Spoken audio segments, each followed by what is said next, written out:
¿por qué el movimiento Hamas ataca a Israel si se dice que Israel, el Estado de Israel, es de lo más seguro del mundo? Él lo ataca porque, bueno, los israelíes han establecido lo que se conoce como colonia dentro de lo que ellos consideran que es parte del territorio de Palestina. A los Estados Unidos lo que conviene más resolver este problema. Para él es más importante el problema de la Franja de Gaza, el problema israelo-palestino, que el mismo problema de Zelensky en Ucrania y de Haití y República Dominicana.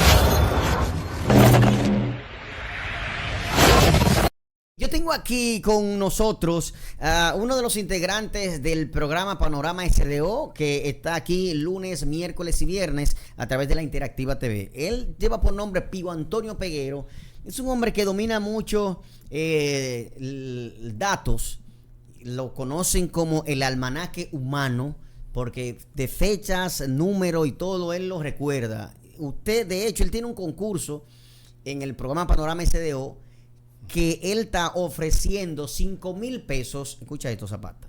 5,000 pesos, pero ese no es el tema ahora. Vamos a un chin de lo que está pasando en Israel. 5,000 pesos si él no te dice la cantidad en kilómetros cuadrados que tiene cualquier país del mundo. Me van a presentarlo. Saludos, señor Pío Antonio Peguero. Dímelo, Wandy, ¿cómo tú estás? ¿Cómo está la De cosa? maravilla, Cuéntame, hermano, viendo todo este lío que está pasando. Sí, tenemos problemas por aquí, por el Medio Oriente. Uh-huh. Sí, es importante que los amigos televidentes conozcan qué está pasando y por qué es el conflicto en el Medio Oriente en estos momentos. ¿De dónde viene ese problema, ese lío, el origen? Bueno, el origen es histórico. Para nosotros entender, o para que se pueda entender de manera clara qué está pasando ahí, tenemos que irnos por lo menos 30 segundos a lo que fue el origen de Israel y lo que es realmente Palestina, la Franja de Gaza, Cisjordania, Transjordania, todos esos territorios que hoy disputan esas naciones, que se disputan aquí en estas guerras que hoy ha tocado el sábado tocó su cenit. Miren, hubo un movimiento que se fundó por allá por el 1897 por Theodor Herzl, que fue quien inició lo que se conoce como el movimiento sionista mundial. El Israel antiguo fue despojado de su territorio, fue dispersado por diversas naciones del mundo, y él inicia este movimiento para que los israelíes de nuevo tengan una patria en esa zona que él consideraba que era de él, que era israelí por heredad. Pues esto de aquí, desde 1697, un poquito más atrás, 1882 por ahí, comienza lo que fue la primera Ilía, o la primera emigración de los judíos hacia su tierra, que ellos consideran que eran de ellos. Eso viene en 1882, 1897 se funda la OSM, que es el movimiento, la Organización Sionista Mundial, y de ahí esto llega hasta la Primera Guerra Mundial. 1916 se funda el Tratado Sykes-Picot. El Tratado Sykes-Picot no es más que un tratado o un acuerdo que firman las grandes potencias, las potencias aliadas, de cómo ellos iban a administrar los territorios que estaban bajo el dominio del Imperio Otomano. ¿Por qué? Bueno, porque el Imperio Otomano o el Imperio Turco, para que me entiendan mejor, este territorio que hoy ocupa Israel y Palestina estaba en manos de ese imperio. Por eso es que lo que hoy es, por ejemplo, Israel, Líbano y Palestina era parte del dominio del Imperio Otomano en esa zona. Por eso es que a muchos de los libaneses que vinieron aquí le llaman turcos, pero no eran turcos en sí, sino eran libaneses, pero estaban bajo el dominio otomano. Bueno, ¿qué sucede? Toda esta cuestión se baja aquí a la creación del Estado de Israel, para no entenderme mucho, a la creación del Estado de Israel. Con la resolución 181 de la ONU, pero en 1917 se da lo que se conoce como la Declaración Balfour, donde el primer ministro británico, James Balfour, emite una declaración donde él está de acuerdo con la creación de un hogar para los judíos en esa zona. Viendo un chin más cerca, sí. más lo que está pasando ahora. Iban más de 700 muertos la última vez que yo vi el dato. Sí. Con esta situación. Ya ahora van más de 1,000 muertos. Ok, en este caso, vimos que Benjamín Netanyahu dijo que a los civiles que salgan porque nos vamos a defender. Van a hacer triste Okay. esa zona. ¿Por qué el movimiento Hamas ataca a Israel si se dice que Israel, el Estado de Israel, es de lo más seguro del mundo? Bueno, o sea, ¿cómo es que se da eso? Mira, en este y caso, el por qué Hamas ataca a Israel. ¿Qué provocó el lío? Mira, en este caso yo creo que el movimiento la inteligencia israelí falló. Le falló porque no se dieron cuenta que esos miembros del movimiento Hamas, que lo que significa entusiasmo, se infiltran. ¿Hamas qué significa? Entusiasmo. Ese movimiento viene, que es un partido político, que controla la franja de Gaza desde el 2007. Del 2007. Desde el 2007 controla políticamente la franja de Gaza. Ajá. Y tiene su brazo armado y es considerado terrorista por los países como Estados Unidos, Israel y Gran Bretaña, Francia y otras naciones más. Pero él lo ataca porque los israelíes han establecido lo que se conoce como colonia dentro de lo que ellos consideran que es parte del territorio de Palestina y de Palestina, que es que la franja de Gaza hoy pertenece a Palestina. ¿Por qué? Bueno, pero quiero que entiendan un poquito lo que es la franja de Gaza. ¿Qué es eso? La franja de Gaza es una zona donde habitaban los filisteos, que habitaron esa zona hasta el siglo XII, se asentaron ahí en el siglo XII. Y todavía esa zona, a través de 3.000 años de antigüedad, conserva su antiguo nombre. Tiene una extensión total de 360 kilómetros y es uno de los lugares más densamente poblados del mundo. Tiene 41 por 10, es decir, 41 kilómetros de largo por 10 kilómetros de ancho, y tiene una población aproximada de 2.3 kilómetros con una densidad poblacional de alrededor de 4.700 habitantes por kilómetro cuadrado. Esta zona... ¿En qué? Lo que me preocupa de todo eso es que la atención se desvía hacia Israel ahora. Estados Unidos le manda un portaaviones y todo eso. Bueno. Entonces me preocupa eso porque se van a descuidar del problema que tenemos aquí en Haití. Claro, porque eso llama la atención. Pero el mundo entero está en eso. Espérate. ¿Y el problema que tenemos aquí? Yo no estoy de acuerdo con eso. No estoy de acuerdo con eso. ¿Por qué no? No, porque no es que lo analice. No desvía la atención eso. Bueno, mira, esto. Bueno, lo que pasa es que ahora mismo la atención está centrada en esa zona porque para las grandes naciones es mucho más importante la zona del Medio Oriente y este conflicto que se está desarrollando allí que el mismo problema que está ocurriendo ahora en Ucrania, que va a pasar a un segundo, a un tercer plano. A los Estados Unidos le conviene más resolver este problema. Para él es más importante el problema de la franja de Gaza, el problema israelo-palestino, que el mismo problema de Zelensky en Ucrania y de Haití y República Dominicana. Dice Jimmy, guerra santa. Dice una guerra santa.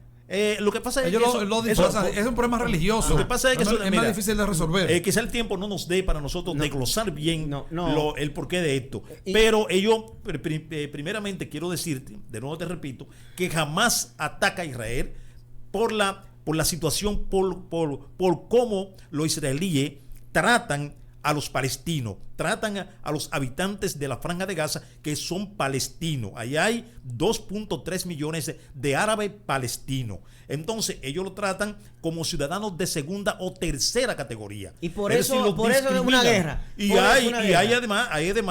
Y porque también los israelíes, como te dije ahorita, han establecido lo que se llama como colonia dentro de lo que ellos consideran como su territorio. ¿Por qué? Porque Israel originalmente, cuando fue creado, tenía unos 14.765 kilómetros cuadrados.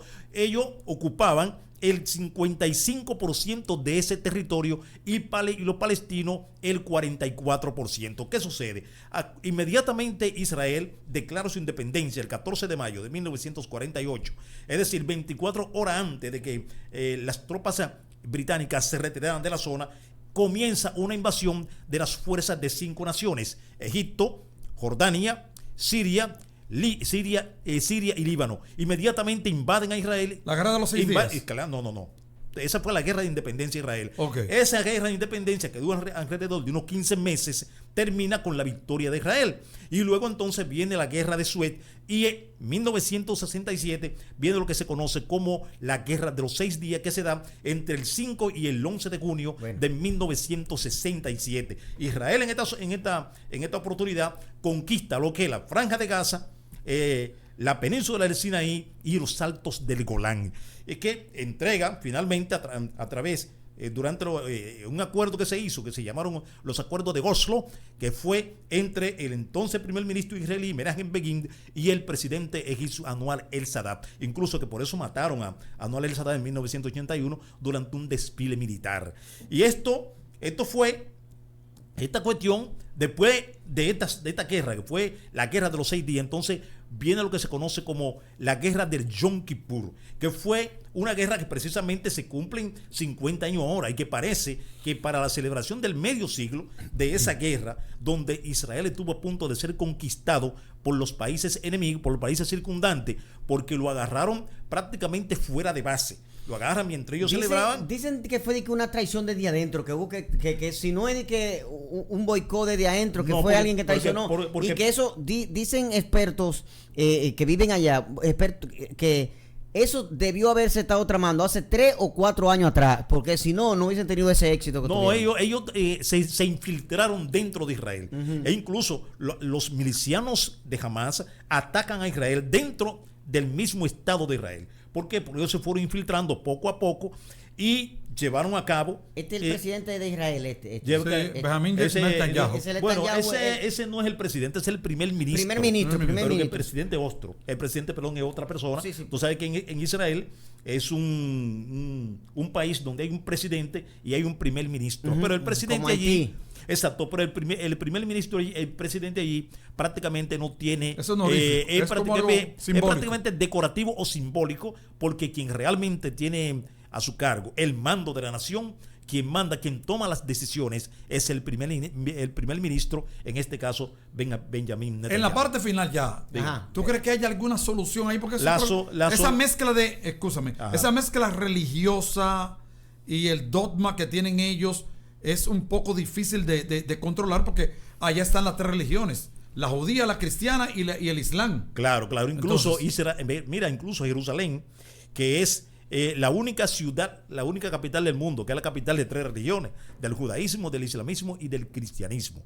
E incluso uno de los acuerdos que se tenía, que al principio se tenía que hacer, o se hizo, pero eso se declinó, fue que Jerusalén iba a ser administrada, iba a ser una especie de capital internacional, y no iba a pertenecer ni a Palestina ni a Israel, porque recuerda que Palestina reclama a Israel como su capital, pero Israel también reclama a Jerusalén como su capital. Es decir, que esa es una de las partes discordantes de este conflicto. ¿Cuál era para mí la solución? La solución de este conflicto. En 30 segundos. Exacto. La solución de este conflicto es que las Naciones Unidas declaren o le permitan a Palestina también tener un estatus como Estado soberano de pleno derecho.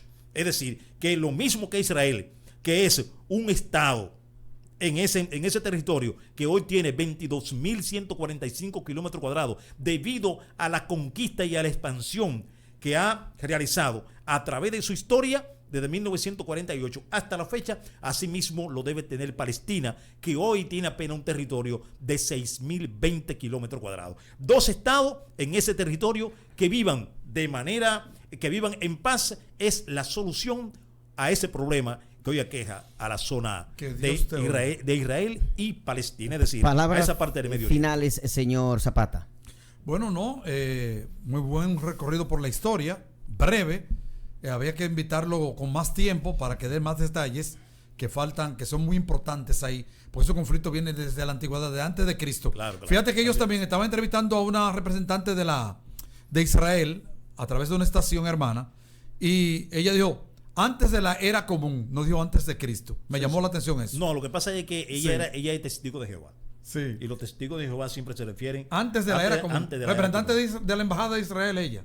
Sí, porque los testigos de Jehová y los judíos no hablan antes de Cristo, porque quiero que sepan ustedes que los judíos, hay unos judíos que son los judíos rabínicos y otros son los judíos mesiánicos. Una parte de esos judíos creen que Jesús es el Redentor, y otros creen que no, que Jesús no es su Redentor, que no ha llegado. Y que el Mesías no ha llegado. No ha llegado el Mesías. ¿De acuerdo? Lo están esperando todavía. Las 2 partes en las cuales se divide. Por nuestra parte, despedir el programa de este día. Si quieres seguir viendo a Pío Antonio Peguero, a quien le agradecemos su participación hoy con relación a este tema, Gracias, Pío.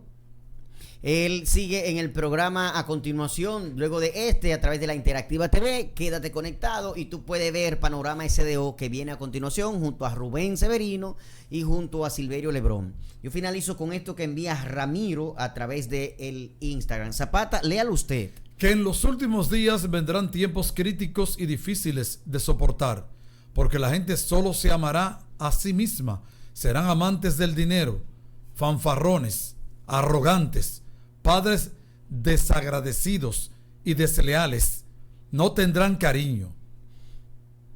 Natural. No estarán dispuestos a llegar a ningún acuerdo. Serán calumniadores, no tendrán salud. Mira, saludo, dice WhatsApp. Eso no está ahí, pero también Jesucristo dice él. Jesucristo también está en la Biblia que dice, la maldad será tan grande que el amor se enfriará en muchos. Y eso se está viendo ya. Y eso es cierto. Bueno. La guerra no deja ningún beneficio, excepto para los que venden materiales. Los que venden armas. Nada más.